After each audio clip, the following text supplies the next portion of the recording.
Hey everybody, how y'all doing? It's Steve coming at you. Hope you're having a great day. I know it's been a while. I have been enjoying myself. I've been keeping up with the news and what's been going on and all that good stuff. But I've been very, very busy. My apologies. And I'm actually getting ready to go out of town here shortly. So I've just been enjoying laughing at all the BS I've been seeing in the social media environment and politics and culture is hilarious. And in sports, by the way. I'm actually, if you guys want to, any of you guys want to follow me, I'm actually on a YouTube channel, also on Facebook, called Bucks Report. Do a show largely about the Tampa Bay Buccaneers, but we discuss other teams as well, called Miscreant Mayhem on Saturdays at 9 p.m. Eastern. So come check me out, me, Teresa, and Matt.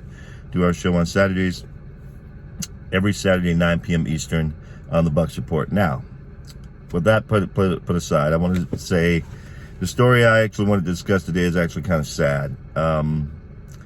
It involves a woman, her name is Leilani, out of Colorado, and I want to give a shout out to Black Conservative Perspective, BCP, real quick. I don't always agree with everything he says. He can be a little annoying, to be honest, but he's got a pretty good channel from an informational standpoint, and he knows his stuff. He's been doing it for a while. So this story really actually kind of is so pathetic how far this country's fallen and how they're creating two classes of people, the vaxxed versus the unvaxxed. And this story, a woman named Leilani has 5-stage renal failure, which means her kidney is dying slowly and she needs a kidney transplant. Well, she met a woman at church about 10 or so months ago, less than a year ago, and they became friends. And the woman's name is Jamie. Jamie offered to give Leilani her kidney to help save her life. And they were on the list for UC Health, which is University of Colorado Health, hospitals and that sort of thing, that organization. And everything was fine. Everything was Gucci. Everything was good to go. Even as far as early as August, they're getting everything prepped for the surgery for them to go in and get the transplant taken care of. Then recently, she got a letter from the hospital saying that they can't do the transplant because all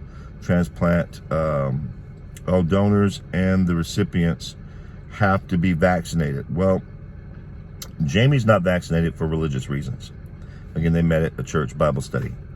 Leilani isn't vaccinated because she had COVID already, which means she should have natural immunity, right? And she didn't know how the shot, along with that natural immunity, would affect her system. She's already got a weak system with a stage 5 renal failure. So, I'm sure she's doing the dialysis thing and has to go in for that quite often. So, UC Health said they wouldn't do the surgery, that she's been taken off the transplant list because her and her donor aren't vaccinated. Now, the reason they said they did this is because the mortality rate after transplants goes from 20% to 30% for those who are unvaccinated. Still don't understand how they know that. No idea how they know that, but that's what the hospital is saying. It just sounds like some bull, to me, to force people to get the vaccine, but I digress.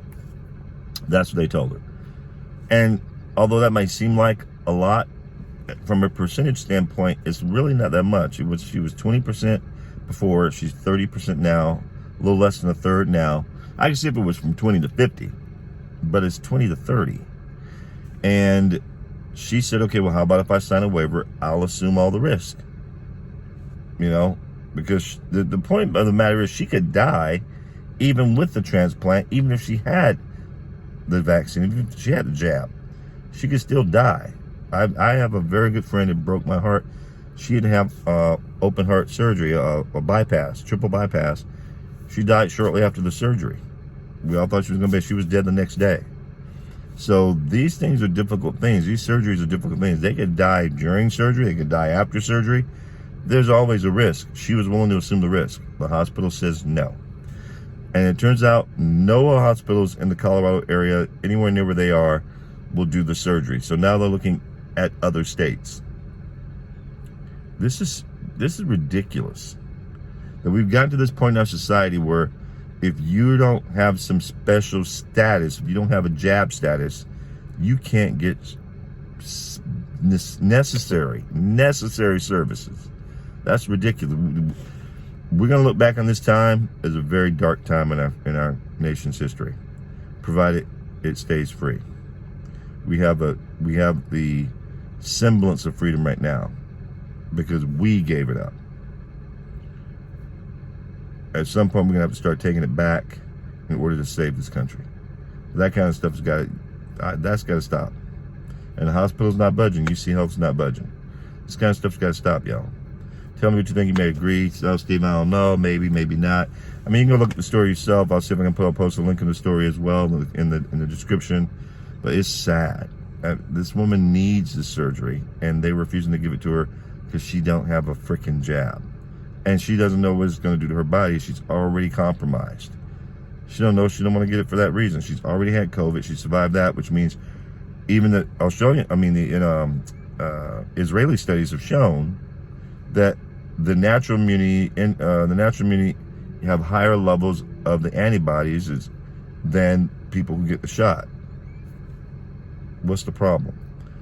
At any rate, if you agree, let me know. If you disagree, let me know that too. Thumbs up, thumbs down. Please like the video, comment in the video. Dislike the video if you want, and share the video. That's what I look most forward to. I'll talk to you guys again soon. Hope you're having a great day.